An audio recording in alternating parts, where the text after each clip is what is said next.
Hello, नमस्कार, जय श्री राम। आज का जो हमारा विषय रहने वाला है कि जो शरीर हमारा है वो पंच तत्वों से मिलकर के बना होता है। उन पंच तत्वों में एक विशेष ऐसा तत्व होता है जिसको यदि आपने समझ लिया उस तत्व को, तो आपका सारा जीवन बदल सकता है। जैसा कि हम आप सब इस समय लॉ ऑफ अट्रैक्शन के बारे में गहनता से जानकारी ले रहे हैं और समझ रहे हैं कि लॉ ऑफ अट्रैक्शन है क्या, लॉ ऑफ अट्रैक्शन कैसे काम करता है, और नित्य हम कुछ ना कुछ ऐसी चीज़ें आपको बताते रहते हैं कि कैसे लॉ ऑफ अट्रैक्शन आपकी लाइफ में काम करेगा। तो लॉ ऑफ अट्रैक्शन को काम करने के लिए, जैसा कि आपको पता है, हम ब्रह्मांड से बहुत ही सारी चीज़ें मांगते हैं कि ब्रह्मांड लॉ ऑफ अट्रैक्शन को पूरा करने में जो यूनिवर्स है ये एक बहुत ही महत्वपूर्ण भूमिका निभाता है। तो आज उसी की कड़ी में हम बात करने वाले हैं कि जैसा आपको पता है कि हमारा शरीर पंच तत्वों से मिलकर के बना है। पृथ्वी, जल, अग्नि, वायु और आकाश। आकाश बोले तो आकाश ही एक ऐसा महत्वपूर्ण तत्व है जो इस सारे ब्रह्मांड की सबसे अद्भुत शक्ति, आकाश, यूनिवर्स, ब्रह्मांड। आकाश बोले तो यही वो आकाश है जो सौरमंडल को थामे हुए है। यही वो आकाश है जो आकाश गंगाओं को थामे हुए, गैलेक्सियों को थामे हुए है, ब्रह्मांड को थामे हुए है। ये आकाश ही है जो सारे ग्रहों को थामे हुए है। यदि इस आकाश से आपने चीज़ें आभार व्यक्त करना स्टार्ट कर देने, यूनिवर्स से मांगना यदि स्टार्ट कर देने, इसको आभार देना आपने स्टार्ट कर दिया, तो आपका जीवन पूरी तरह से बदल जाएगा। जी हाँ, मैं बात करने वाला हूँ यूनिवर्स, ब्रह्मांड। ये बहुत ही महत्वपूर्ण है।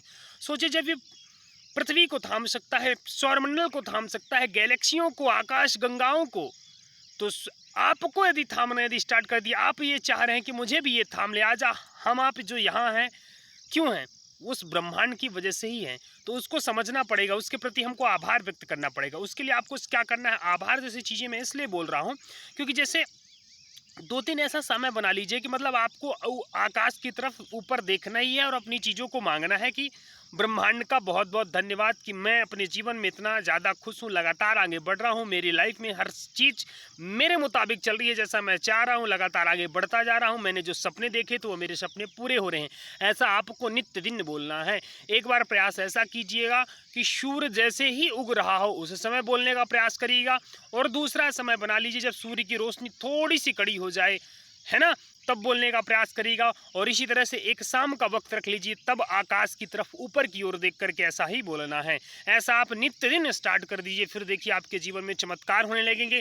जैसा कि मैंने आपको बताया कि हमारा शरीर पंच तत्वों से मिलकर के बना है। उन पंच तत्वों में आकाश एक बहुत ही महत्वपूर्ण भूमिका निभाता है। यदि आकाश के प्रति, यानी हम उस आसमान के प्रति हम यदि आभार व्यक्त करना स्टार्ट कर दें, तो हमारा जीवन एक चमत्कारी रूप से बदलना स्टार्ट हो जाएगा। उसी को यूनिवर्स, उसी को ब्रह्मांड, ये चीज़ें जो जुड़ी हुई है ना लॉ ऑफ अट्रैक्शन से, कि यूनिवर्स, ब्रह्मांड, ये इसी से जुड़ी हुई हैं, क्योंकि ये चीज़ें हमको अफेक्ट करती, क्योंकि इनसे हम इनडायरेक्टली रूप से जुड़े हुए हैं, जो हमको समझ में नहीं आती हैं। लेकिन यदि हम समझना स्टार्ट कर दिए, हमको चीज़ें समझ में आने लगी, तो सोचिए हमारा जीवन बदल जाएगा। बस ऐसा ही आपको आभार, ग्रेटिट्यूड व्यक्त करना है, और डेली का ऐसा शेड्यूल बना लीजिए कि 3 बार रेगुलर बना लेना है दिन का। जैसे कि सुबह का मैंने 2 टाइम बता दिया आपको कि 2 टाइम करना है। कब? जब सूर्य उग रहा हो तब बोलना है। थोड़ा सा जब सूर्य की रोशनी मतलब 8 से 10 के बीच में हो जाए, थोड़ी सी कड़ी रोशनी हो जाए, तो फिर एक बार यूनिवर्स की तरफ, ब्रह्मांड की तरफ, ऊपर की तरफ देख के आभार व्यक्त करना है। और तीसरा, जब सूर्य अस्त होने लगे तब बोलना है। बिल्कुल आप ये नित्य दिन अपना जीवन बना लीजिए कि हाँ मुझे ऐसा करना ही है। फिर मेरे को बताइएगा कि जीवन में बदलाव आ रहे हैं कि नहीं आ रहे हैं। ठीक है, ऐसा करना है 100%, और बदलाव आएंगे। तो यदि आज की वीडियो आप लोग को अच्छी लगी हो तो कमेंट बॉक्स में कमेंट बढ़िया प्यारा से करिएगा, लाइक कर दीजिएगा, सब्सक्राइब कर दीजिएगा। यहाँ तक वीडियो देखने के लिए आप सभी साथियों का बहुत बहुत धन्यवाद। और इतना ढेर सारा जो आप जिस तरीके से हमारी वीडियो को प्यार देते हैं उसके लिए भी आप सभी का बहुत बहुत धन्यवाद। आप लोग भी बढ़िया जीवन में शानदार तरीके से तरक्की करते रहें और आगे बढ़ते रहें। Thanks for watching this. जय श्री राम।